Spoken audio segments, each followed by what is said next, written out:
right. Good morning, everybody, and welcome to a special edition of the Open Mic Writers in Their Own Words podcast and YouTube channel. We're here today, and as you know, if you're a regular follower of the show, you know that I talk to writers, agents, editors all the time about writing and about publishing and the publishing industry, the craft, the art, the business side of things. Today, we're going to talk about podcasting, and this is a very special episode for me because you know the Open Mic podcast is fairly new, and so to talk about the ins and outs of this, because there's a lot of pros and cons to this, I'm joined by three fellow writers who are also podcasters, and we're going to talk about their podcasts a little bit, and again, what they have found, good and bad, in doing this endeavor. I'm going to start on my lower right with Terrence McCauley, who's a great thriller writer, crime fiction, westerns, one of the more versatile writers out there. Good morning, Terry. How are you doing?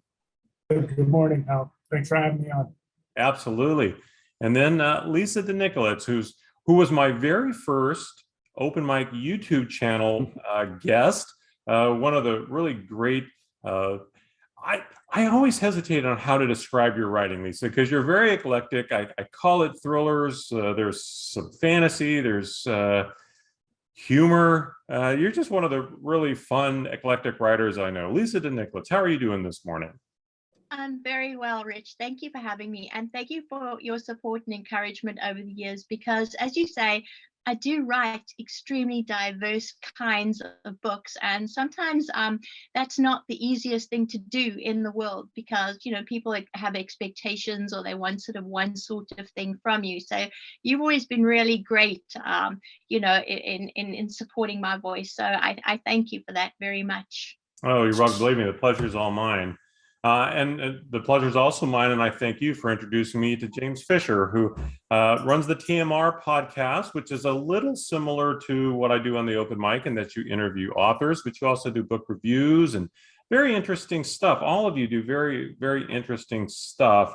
And I really appreciate you being here because, as I said, the topic of today's show, and we're going to go a little longer than I normally go, but the reason is I think podcasts have become so popular. It seems everybody has a podcast. And one of the things, as you guys know, when you write, there's a lot of pressure on you to do all kinds of things, social media and on and on. And now it seems like podcasting has become one of those things where a lot of authors feel either compelled to do it, or I should be doing this. It's another one of those things to add to the list. But they maybe are not for everybody. There's a lot of things that go into them. So let me start with that. And I'm going to go in reverse order this time. James, I'm going to come to you first. What inspired you to start your podcast? I was sort of shamed into doing it. I work in a hospital. That's my day job. And one of the doctors there, a radiologist, who is an avid reader, he got me sort of encouraged to do the website. And then he said, well, you should be doing a podcast too, get a podcast going. And this was kind of early on. I was still, feeling my way through the website and getting reviews and reading books. And finally, I started it late last year, up to 11 episodes. And I have 2 more, so to speak, in the can. But that's how I got into it. He encouraged me to do it, so I thought, well, I'll just try it. At first, I'll just talk about what's going on the website and try to encourage people to look at it, and just to get my feet wet, sort of. But I really didn't know the direction I wanted to go at the time, but I just jumped in and started it. You just went in with both feet. I like that. Mm-hmm. Lisa, your podcast, I find your podcast really entertaining and interesting. It's very short, which today's episode notwithstanding, is generally my favorite thing too. And I didn't mention the name. It's I Heard Somewhere That, or I Read Somewhere That. Sorry, I got it wrong. And I really like it because you present really fascinating little tidbits, either about writers or things writers have said. It's a really entertaining short thing. That said, I'm sure it's a lot of work. And it's an interesting idea. What sparked your interest in doing a podcast? Well, my guitar teacher always used to say to me, I play the classical guitar, and I've been learning it for years. And my guitar teacher said to me, the trouble with you, Lisa, is that you always are attracted to the shiny things, right? And he said to me, you also don't have much sort of, how can I say, discipline. And that would be me a little bit. I tend to flit around. So as you've all mentioned, everyone's saying, like someone said to James, you should have a podcast. So we all hear that said, right? You should have a podcast. You should have a blog. You should do this. You should do that. So I always believe in experimenting, like what the heck, right? I'm going to try something. And it turned out to be a more simple process to do. And my bright and shiny thing was, I subscribed to a number of newsletters, and I'd be attracted by a line that would stand out or something like, oh, and then I'd want to tell someone, right? I want to say, did you read that? And then I thought, I could start something I read somewhere that.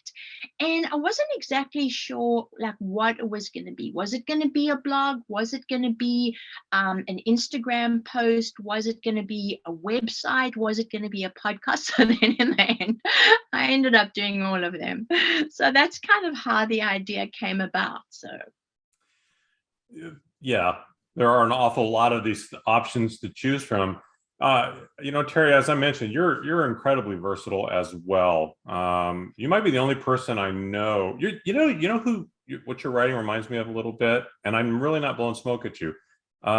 Louis L'Amour was the very same way, incredibly versatile. My wife's reading his autobiography right now, and I'm learning things about him I had no idea how incredibly versatile he is, which is. Again, I'm not blowing smoke at you, but I mean, from technical thrillers down to the series of Westerns you do, I'm always amazed at that versatility. Also, all very time consuming. So how did you decide, oh, I'm going to do a podcast too? Right. Well, quite like James's description earlier, I had my website done by great people over at Midstate Design. Corey Kreitzinger is awesome. He designed a phenomenal website. And the person who referred me to him was Krista Sukup, who's a PR person. And she told me, you should do a podcast too. Blogs are nice, but podcasts are where the future is. So at the time I was between jobs, I still had some assignments for my writing that I had to get done. But I took the time to dive in, just like I do with any book. I don't have a plan. I don't have a plot outline already.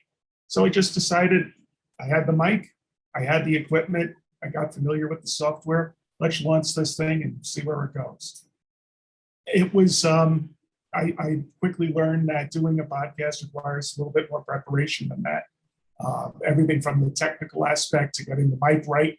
My first episode, I read the script that I prepared, and the mic was up here. It also wasn't visual. So the audio, I did that on purpose because I thought it was going to work, but it didn't work. It sounded like crap. And then I did the second one a little differently. And instead of just doing, trying to interview people, because I figured no one's going to come on because it's so new, I was going to talk about my books. And since I've written so many, I was talking about my journey through them. But I kept it to about 20 minutes. But then after I got through 4 of them, I realized this is a lot of effort that is taking me away from my writing. And besides just being artist-centric, I also had deadlines. If I wanted to get paid, I had to hit those deadlines. So I measured it, and I said, you know what, I'm going to have to push through these books first, and then I can come back to it. But my experience, and all of you are more familiar with the podcasting world than I am, consistency is what builds an audience. And I did a month's worth of podcasts. Then I had to back away from it for personal writing, and also I got a new job, so that took a lot of time. And I had to shelve it. So I still support podcasting. I think it's great.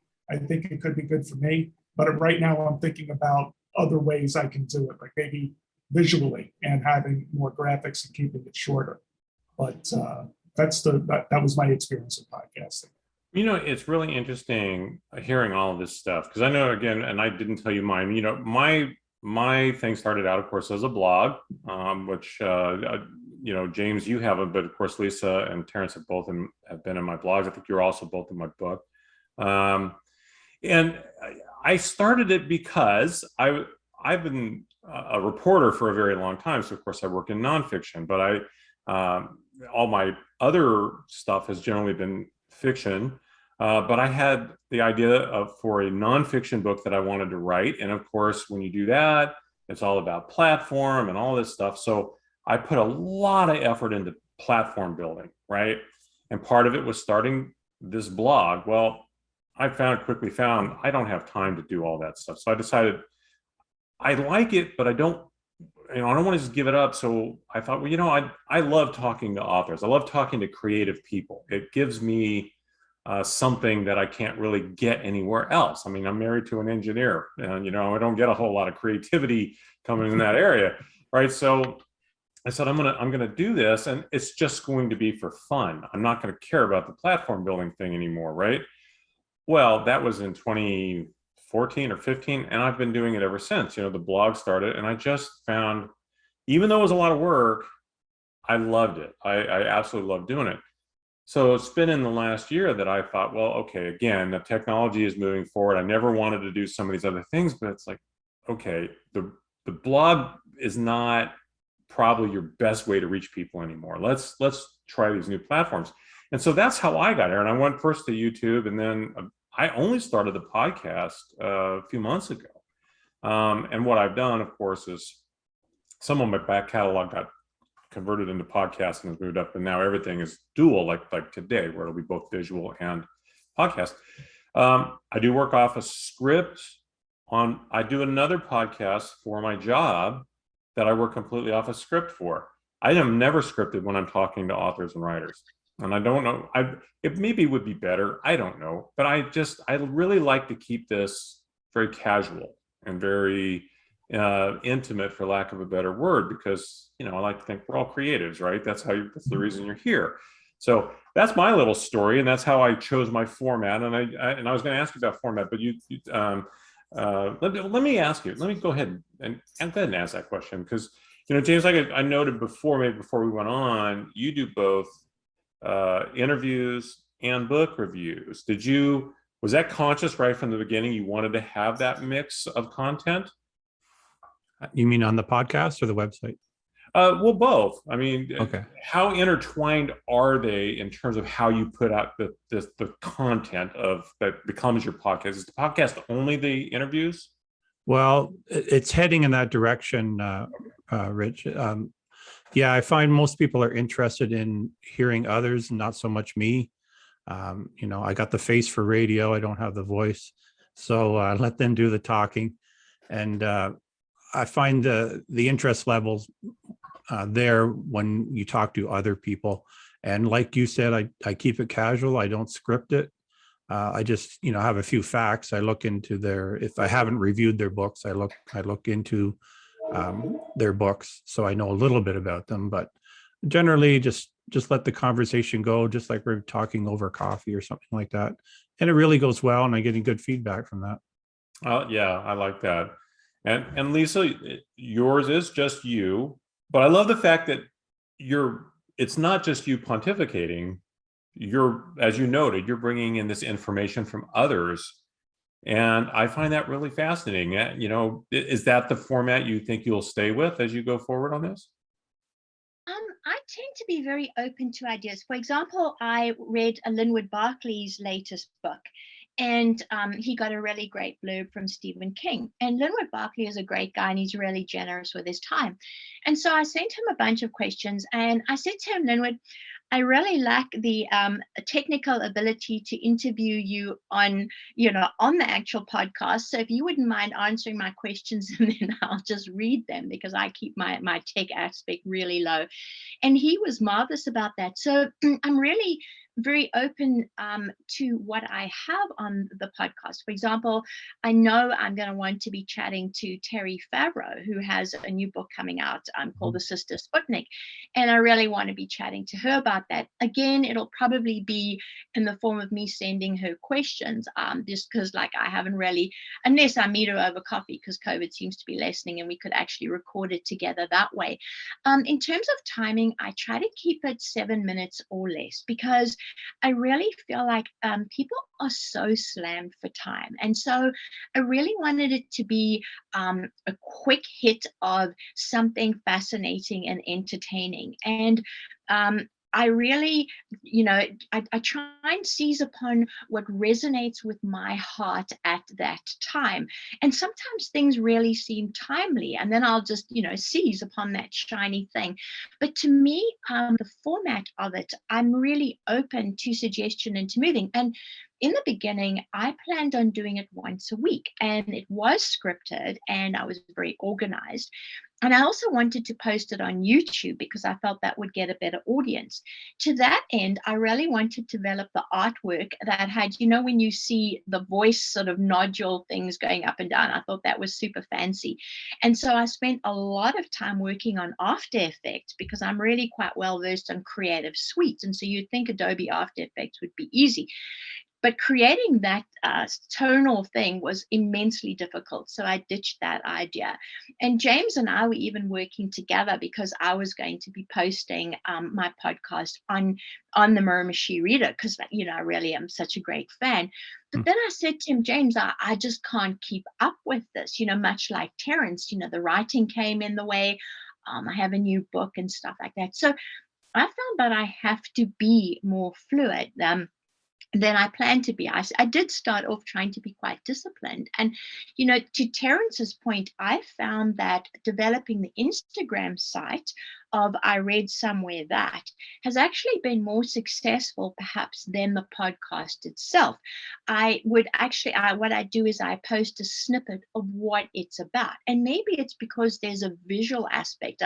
The whole thing is very pink, right? I find these pink pictures and I post them, and then I post them onto Facebook as well. And people seem to respond better, in terms of more likes and followers, if you want to measure it that way, to these, somewhat more fancy, shiny images has been my experience.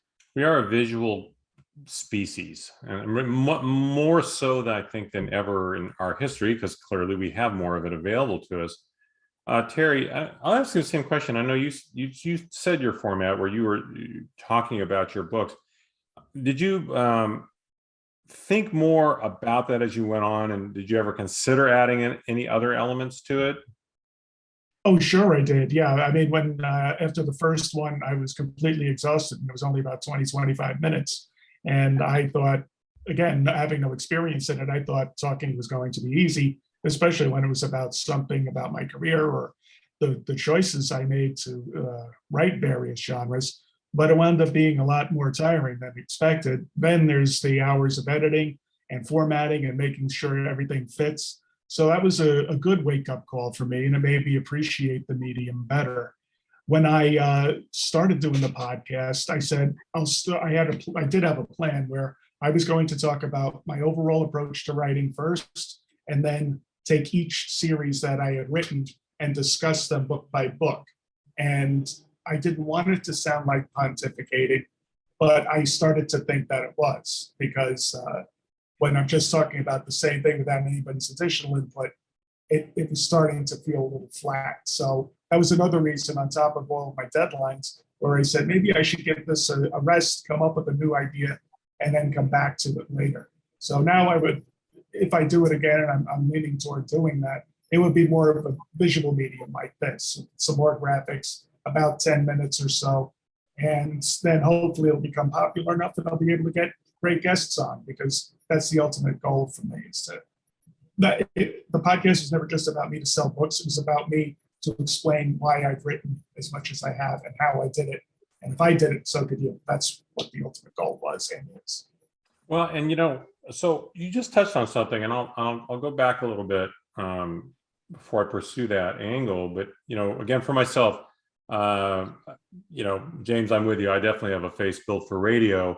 And that's fine. I also find I enjoy asking people questions. Again, I'm a reporter, but I really enjoy asking people questions and probing their intentions around things. And I never get tired of learning about new stuff, and especially new writers. And as time's gone on, I've made a real point of always trying to buy somebody's book. I figure too, that's the other thing here.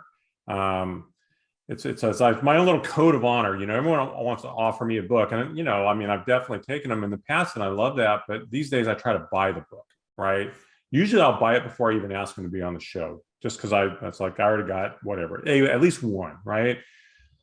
And to me, that's part of the deal. I really want to learn about folks, and I enjoy that more than again, maybe right now, notwithstanding talking about myself, I enjoy talking to other people.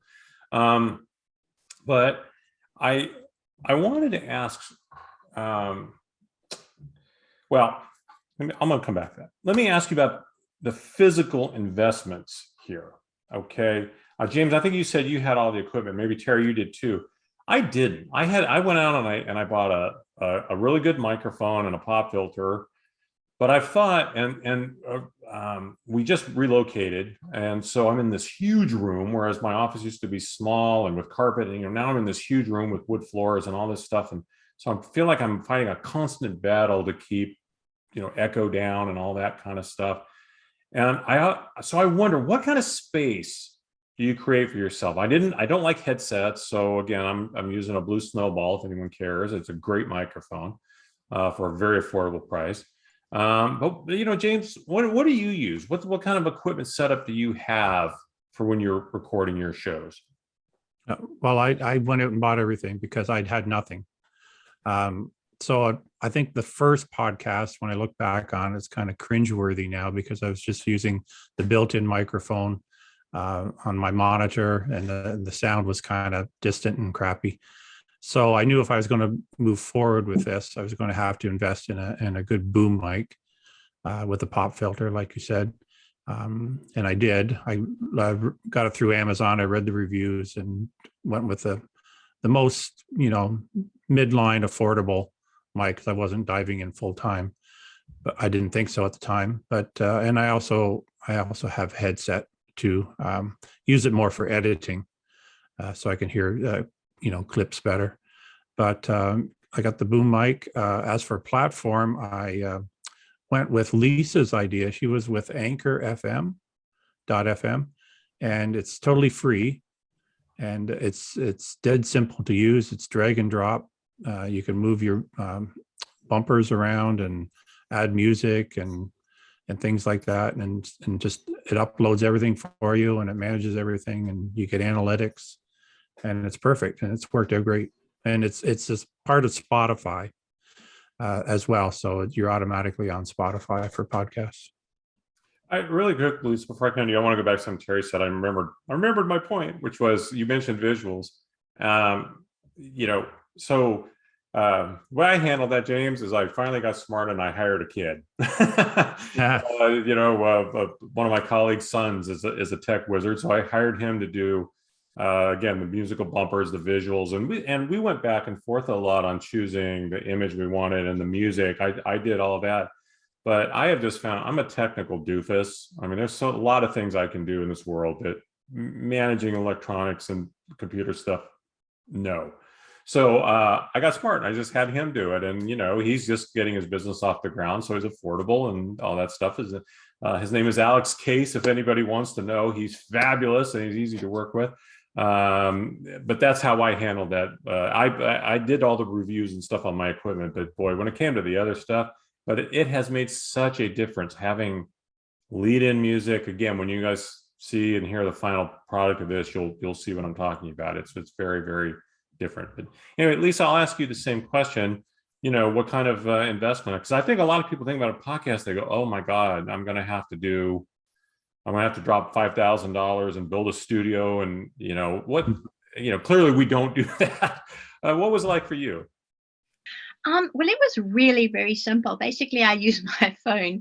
I have realized though that there are certain rooms where it's better to record it than others, because I did one that was just sort of like random in the kitchen, because I was seized by this inspiration, and I'm like, oh, I have to, because to Terry's point, it's really nerve-wracking recording the thing. I find it quite stressful. I don't know why, because I'm really quite comfortable doing book readings. I love chatting to people. As you all know, I'm quite a chatty person. So I don't really understand what's so nerve-wracking about, speaking into the thing. And maybe that's also why I keep my podcast really short, because I'd die of stress if I had to do a longer one. But I have realized that there's certain areas of my house where it's better to record. And I really just use my phone. And it's worked out pretty much okay. But I really do applaud. I've listened to each and all your podcasts, and they're fantastic. And I love the music and, the other people. And I have to say, James, I really enjoyed, even on your one, there was your little cat made a meow appearance when you were interviewing Nate, which, by the way, was such a fantastic interview. I really loved that one. And frankly, I loved the fact that there was a little cat meow. It made me feel like I was really there with you guys. So so I haven't really invested much of anything, to be honest. I've just experimented with what sounds better in the end product.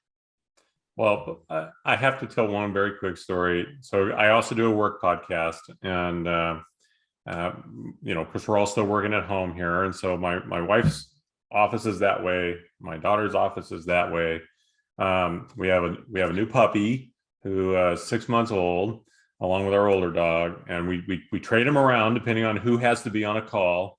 So I drew the short straw one day. We all had stuff, so I had them both in here, and I was recording a work podcast, and it was going to be a short one. It was only going to be about 20 minutes. I said, I'm just going to ply her with Chewies and cross my fingers and hope it works. So we got through it fairly okay. She woke up right toward the end and was doing whatever. So my boss was listening to the podcast later, and he said, yeah, that was really, really good, but there was some weird squeaking sound at the end. I don't know what that was. I'm like, yeah, that was her Chewy toy that she had. So I had hoped it hadn't come through, but I have such a good microphone, it picked up all of it. So he said, yeah, I was running through, Rock Creek Park, because he's in DC, and it was like, yeah, I thought maybe it was something to do with my headset. I'm like, that was my dog. Anyway, it happens, right? Same thing. I think you mentioned you did have the equipment too. How was the setup for you when you got started? For me, my wife knew I wanted to do the podcast for some time. So she bought me for my birthday or for anniversary or something. She bought me a boom mic, a Yeti boom mic, and I set it up in an area upstairs. I'm on my porch now, but I have a little nook upstairs where the sound is pretty enclosed. It's right up against the window.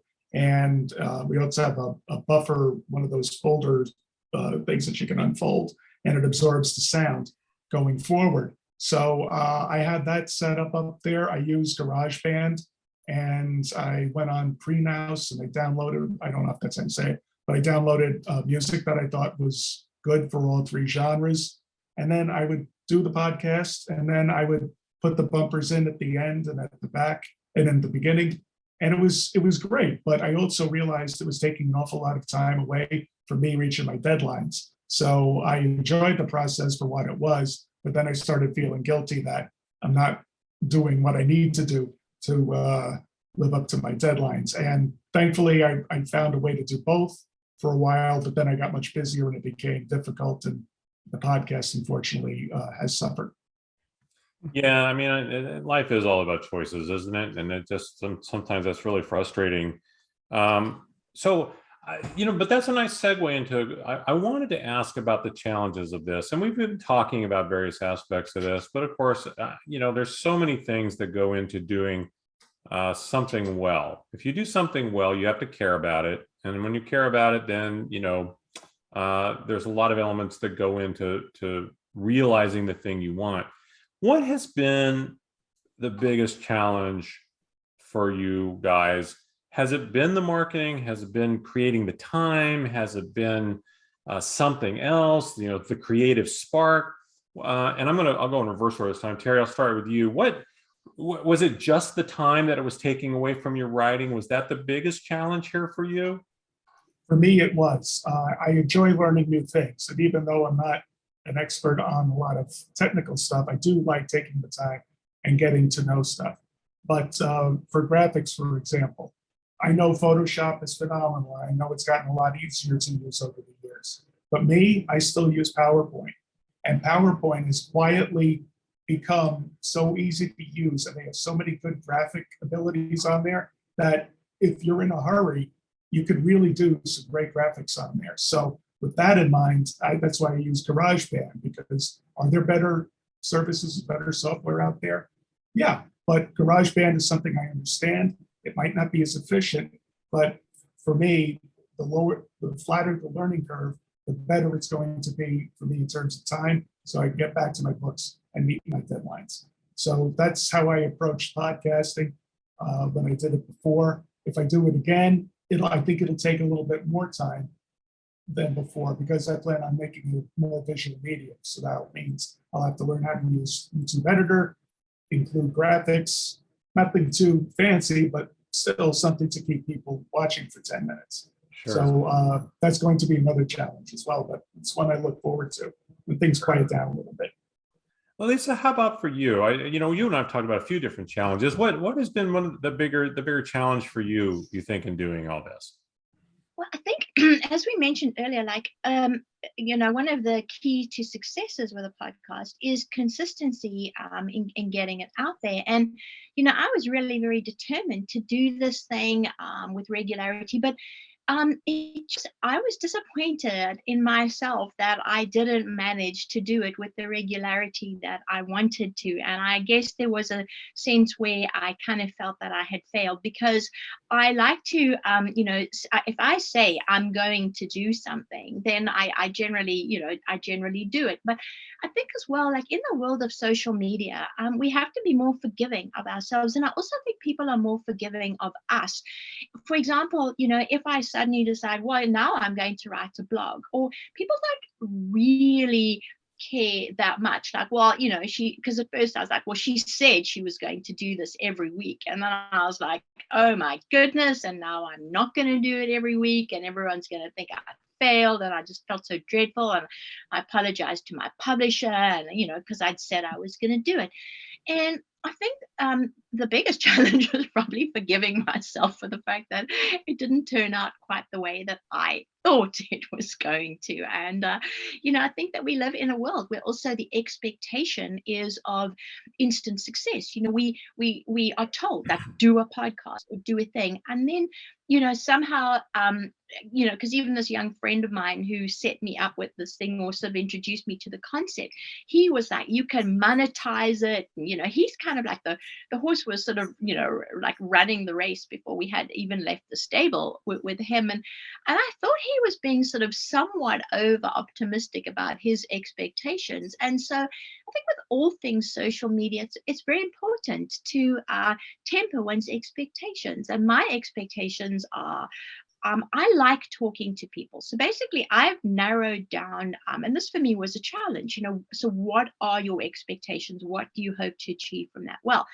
I hope to say something that I think is important and interesting and maybe funny and sometimes shocking, and something that someone might have missed. So to me, there's so many voices out there, and there's so much clamor. I just wanted to know that I had said something that mattered to me. I guess that's what it comes down to, that out of all the flotsam and jetsam floating around, that I'd found that one thing that resonated with me. And I was like, hey, somebody, like, if you're interested, this is what caught my eye. So I had to I had to narrow down what I wanted. That's not easy. Sorry, I didn't mean to interrupt, but No. that sounds easy. That's one of those real misleading things. It sounds easy. Oh, I just wanted to find one thing that I was really proud of, but it's one thing out of a million possibilities, right? It's like, it's not finding a needle in a haystack. It's finding a needle in a stack of needles, right? That's tough. That is a big challenge. And well, I will just tell you, I think you're doing a great job. It's a really Thank entertaining you very podcast. much. James, same question. What's been the biggest challenge for you? Because as you said earlier, you started basically because somebody, essentially shamed you a little bit into doing it, but you're still doing it. So clearly it's something that, you're feeling positive about. What's been the biggest challenge for you in doing what you do? It's kind of similar to Lisa, and I was expecting to be able to do this weekly, and just finding material to talk about. And I'm not a natural talker. I don't have the gift of gab. I'm pretty much an introvert, but I find Zoom really helps me to express myself, and so that's why I like the podcast. And my podcast is audio only, although I do record the video portion and have been putting them on YouTube, but I'm not really advertising that much. But so just the audio podcast, and so therefore the editing that goes into it. It's a challenge, but it's not one I don't dislike. I like, and I use Audacity because I'm Windows based here. I'm not an Apple person. So using Audacity, which I've used in the past, and it's pretty simple. It is complex, but it's pretty simple too. If you just want to just dealing with voice, not music and things like that. So that's pretty much the biggest challenge. Is not the challenge hasn't been finding authors to interview. And everyone I approach is, yeah, definitely sign me up. And I have a pretty good rapport with a lot of the Atlantic Coast authors. And so I got a few of them. I have a few Toronto authors. I don't think Lisa's on my list yet, but she's on my radar. So good. So Lisa's been there from the beginning. I got to give a shout out to her for TMR. James, and I was just going to mention, and I hope to all the listeners out there that the Miramichi reader, and I'm not sure if I say it right, but I've always been such a fan. And in a world where reviews are shrinking, and just you spend your heart and you put your life and soul into putting out a book, and there's so few reviewers out there, and there's so few people, and James really goes the complete extra mile. Like the Miramichi reader has gone from strength to strength to strength, and the amount of energy and work that you put into that it's really amazing. And I just want you to know how many authors out there, James, really appreciate what you do. So you're greatly valued. So thank you. Appreciate it. Well, speaking of getting the authors, I will tell you, I think, my time commitment for my job is very flexible, and it has been for a long time. So I have a tremendous amount of responsibility, but my schedule is very flexible. So that part, I don't really feel the pressure too much, the way maybe, folks who have a 9-to-5 do. Where I do find some challenge sometimes is getting the authors lined up. And I have, mostly because I focus on a particular kind of genre, right?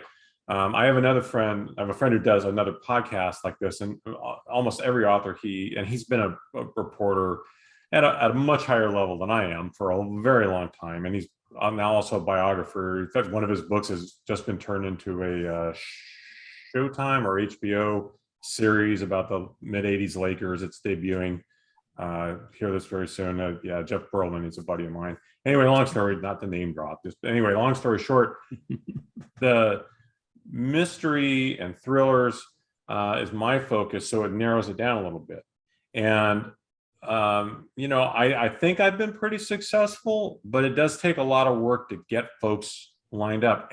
And within that, in the last couple of years in particular, I've really been trying to make the selection of authors I have more diverse.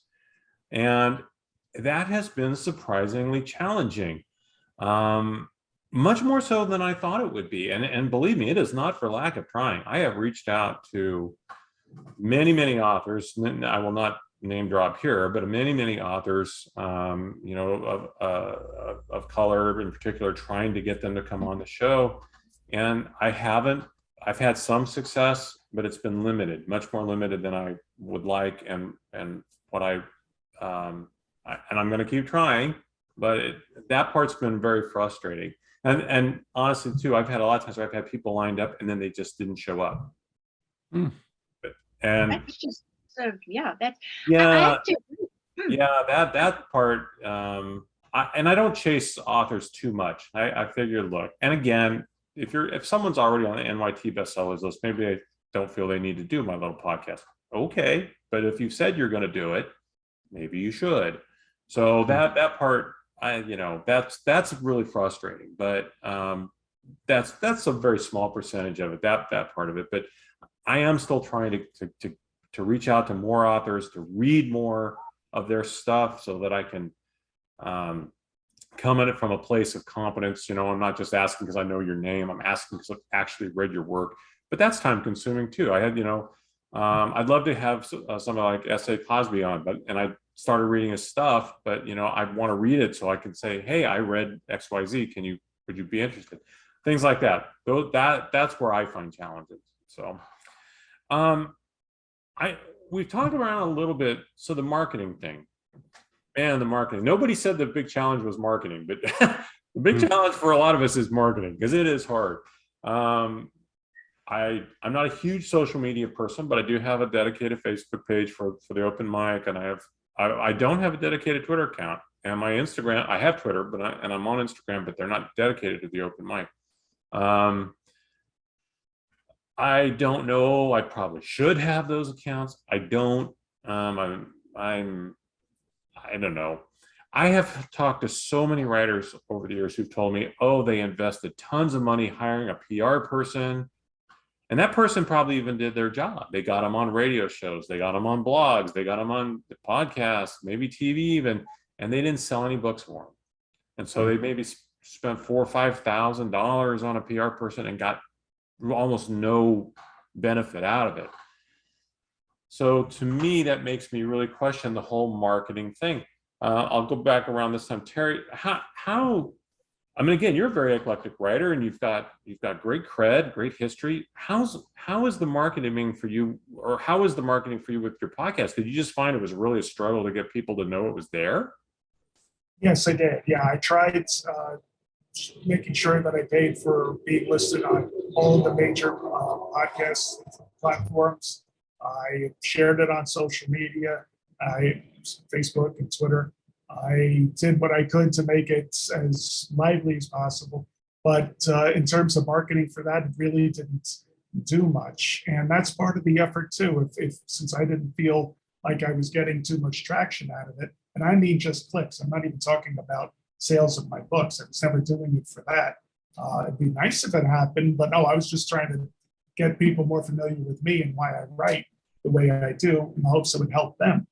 And then it didn't really take off. So I was saying I had to balance it. Because the deadlines that I know I've been paid for and will be paid when I hand in the book, is that going to take precedence, or am I going to keep taking a flyer on this? For now, the books have won out. But if I get, I'm thinking in the next month or so, I'm going to change that around and try to rededicate myself to it. But then maybe the marketing will work. But it all depends on what I can fit into my schedule, like anything else. Lisa, same question. I mean, I know, again, marketing, now you're a very creative person and you work in the visual arts, and what has the marketing experience been like for you? I think if you sort of look at the numbers and the analytics of anything, it can be quite soul destroying. So I try not to. And I read a post by Kenneth White, who is the publisher of Sutherland Press, and he wrote a thing about, so what actually helps market a book? How do you market a book? And in the next sentence, he said, there is nothing you can do. If your book or your podcast or your blog is going to fly, it's going to fly. You can pay people, you can follow all the rules, you can look up all the strategies that other people have done. And in the end, it's just going to happen or it isn't. And that was in a way sort of like, wow. And that's when I realized I had to, pull back to the reason why I write and the reason why I do anything creatively, because I'm compelled and obsessed. And if I do it for any kind of reward, then I'm actually just going to disappoint myself, and I'm going to disappoint my poor mother, who, consistently believes that one day I'm going to, be like J.K. Rowling. And I explained to her that, this really isn't going to happen.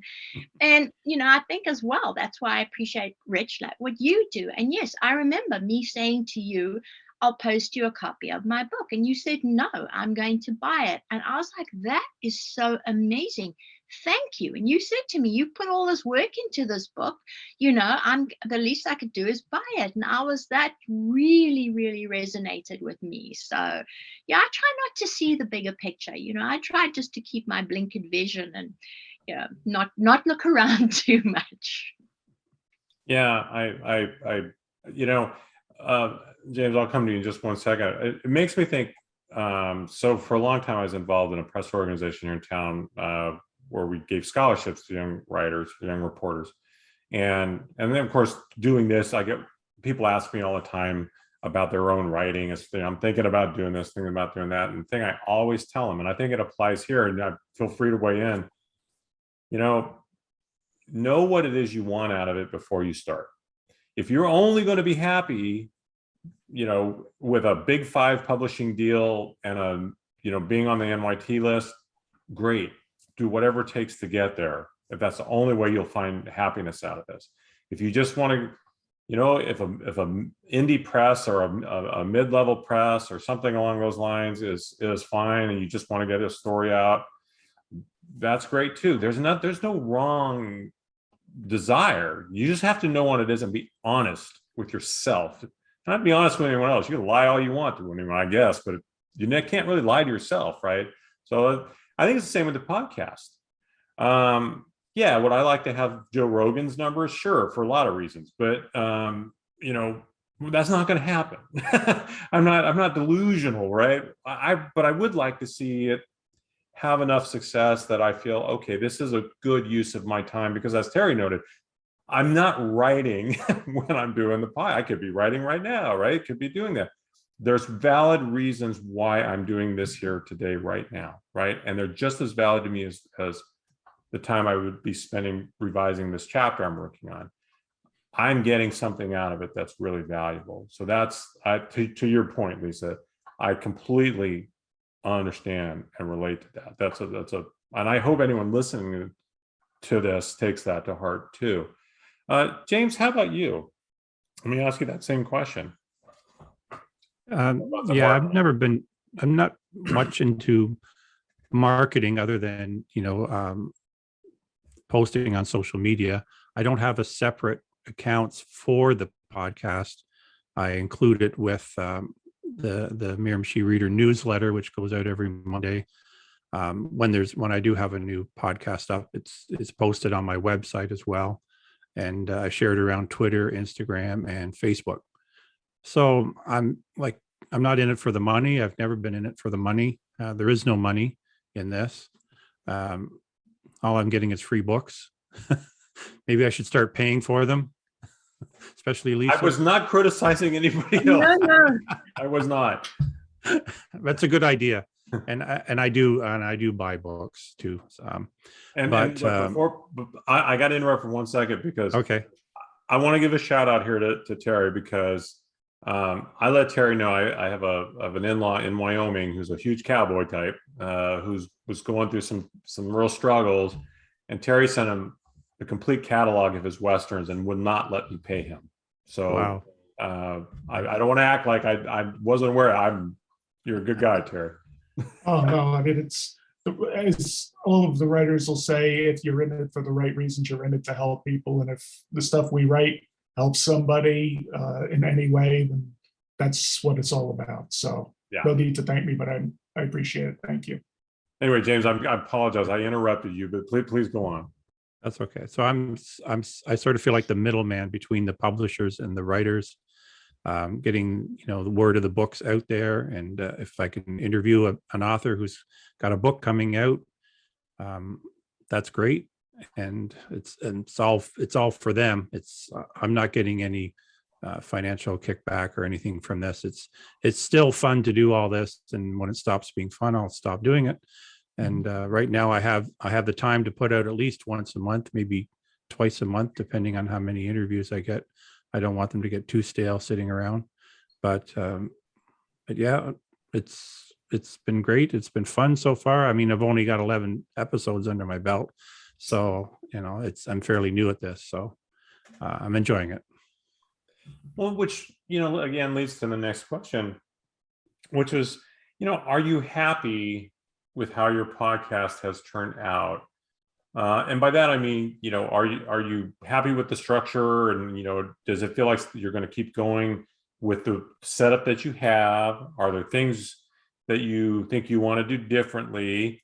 I'll go back to the direction again this time, James. I'll come back to you. How did you say 11 episodes in? Does this feel like the right format for you? Do you think, are there changes you could see making, or are you happy enough with this that this is how you're going to keep doing it for a while?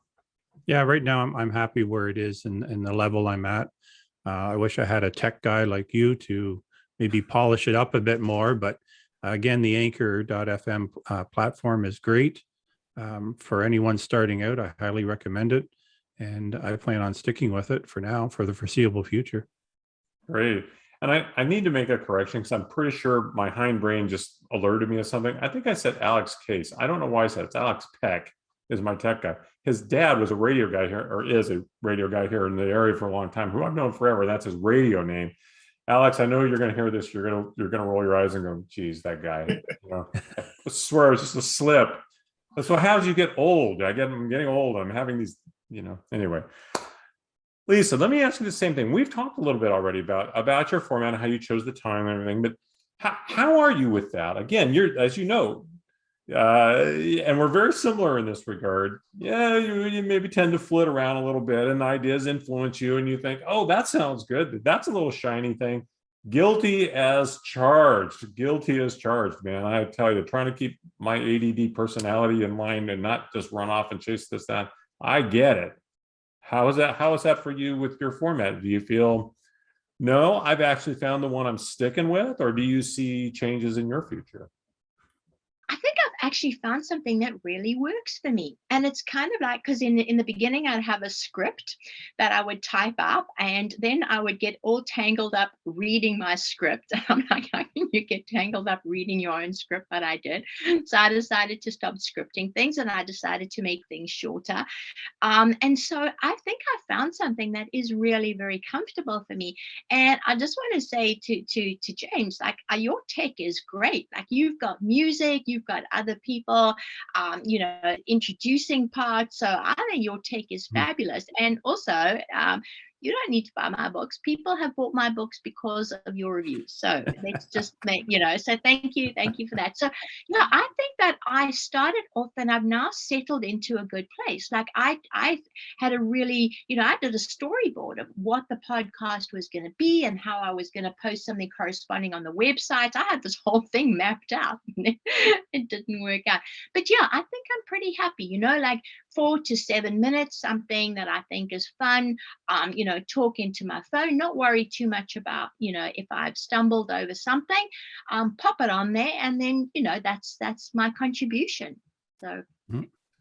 Well, Terry, you've talked a lot about how you've paused right now and you are thinking about changes coming forward. Let me ask you about one possible thought that always comes to my head. As I noted right in the very beginning, you're very versatile, and versatility can be a virtue or it can be a drag. And for you, it's definitely a virtue, because you're very good at all of the different genres that you do: crime fiction, thrillers, and Westerns. Do you ever see yourself focusing maybe just on one of those genres as your focal point, or is that too limiting for what you maybe think you'd want to do in the future? Right. I mean, for the last few years, I've been on a really great run with the Westerns. And believe it or not, a lot of people turn up their nose at Westerns. But if you take a look at the bestsellers lists, especially on Publishers Weekly, there's always a Johnstone book up there. And that's because there's still a group of people who love Westerns, and thank God they do.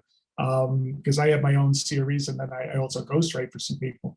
So I don't know if I'll ever focus on one genre in particular. I do know that I would like to be in a position where my schedule evens out a bit. So where I write one Western, one university series book, and then one crime noir thriller. I just released one a couple of weeks ago through Wolfpack called The Wandering Man, set in 1920s New York.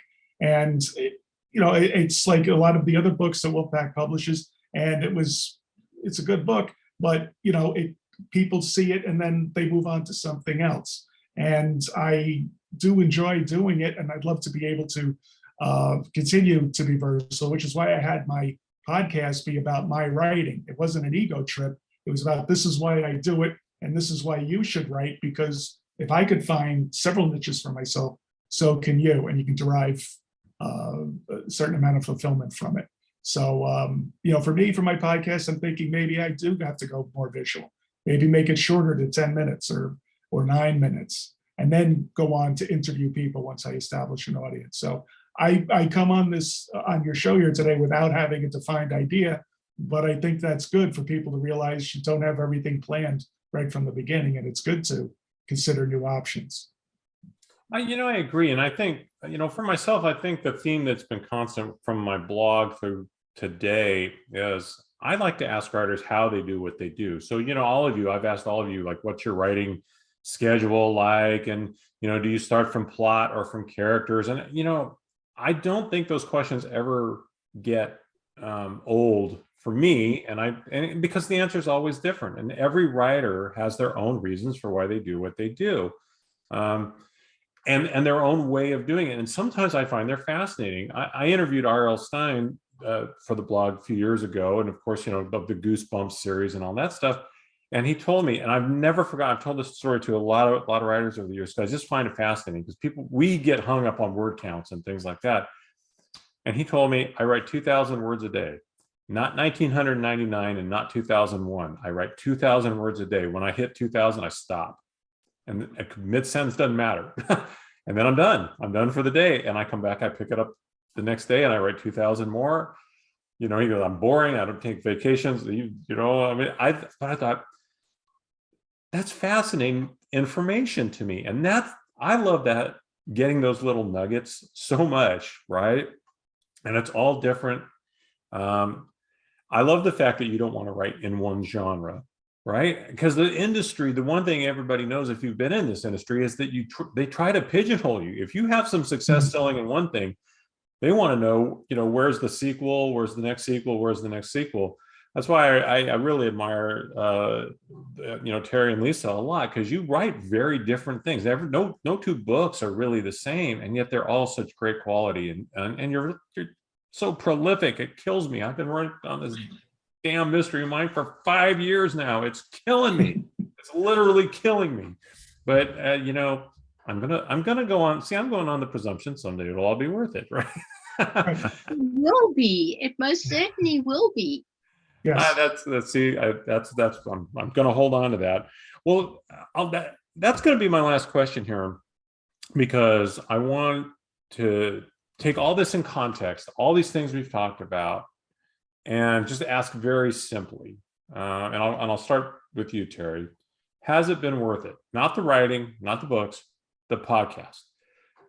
Even with where you're at right now, was it worth it for you to make that venture? And would it be worth it for you to, as you say, maybe think about revisiting it down the line?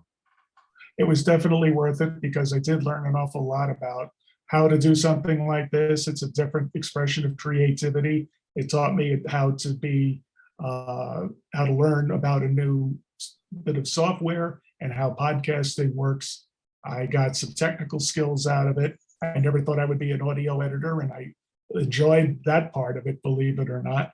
So yeah, it was definitely worth it. And I'm hoping that as I've taken the last few months off to kind of think about how I could make those changes, I think in the end, it'll definitely be worth it to the audience as well. Great. Lisa, I will ask you the same question. Was it worth it? Most definitely. And actually for really selfish reasons, because it's made me pay attention to the newsletters coming in, to the book publishers' posts out there, to tweets, to Facebook posts in a different kind of way, in terms of, what is newsworthy, what is different. And so it's actually, it's sharpened my focus. Whereas perhaps, let's say something would land in my inbox and I would be like, oh, well, I'll read that later. Now I'm like, no, read it now, because it might be something for the podcast. So I've actually expanded my my reading because of it. And so I'm grateful to it because of that. That's a fabulous answer. James, same question. You're 11 episodes in. It certainly sounds like you plan to keep doing it. Has it been worth it for you? Yes, definitely. And for a lot of the same reasons Terry mentioned, that just you learn new skills. It's an extension of something you already know. Am I sorry I didn't do it sooner? Maybe not, but it was a time to get into it. I think I was on vacation or I had a few extra days. So I said, well, let's just look into podcasting and the platform. And again, Lisa was an encouragement in that area. I thought, well, I thought she had some big setup and everything, and she's just doing it on her iPhone. So, and it's amazing. So yeah, you don't need a lot of expensive equipment to jump in and do it. Just an idea and the motivation. Well, I will tell you, it has certainly been worth it for me, and I've already laid out a lot of my own reasons. But as I noted, I'm pretty much an extrovert. So, and writing is a very solitary endeavor. It is a lot of butt in the chair, no distractions, nobody around you, just get it done thing. And as a reporter, I'm constantly talking to people. I'm working with other editors. I'm working with, and of course, as an editor too, I'm assigning stories. I'm always working with somebody. But for my own stuff, I'm working alone. Well, me and my dog, but she's not a great conversationalist. So I find that I love doing this because it gives me a chance to interact. And again, I know I said this earlier, but it really gives me a chance to interact with creative people who I feel like, life is a team sport. It really is. And this is giving me a chance to be part of a really, really big team. And the other thing I have found over the years, so some of the other things I said earlier, again, maybe notwithstanding, writers are some of the most magnanimous, giving, interesting, generous people that I've ever been around. I've been in politics a long time. Before that, I covered professional sports for several years, and I can tell you those are not traits you see in those areas. Writing, I go back to my friend Jonathan Mayberry, who really hammered home to me years ago the importance of writers supporting other writers, and I really find that to be a great driving motivation for me. Regardless, again, none of us do this to make any money. But I hope for anyone listening, if you're thinking about doing this and you're intimidated by, oh my God, there's already the saturation, or there's this, or that, none of it matters. Again, know what you want out of it. But I have found this to be an incredibly positive experience. Having these kinds of conversations are incredibly valuable to me and enlightening to me.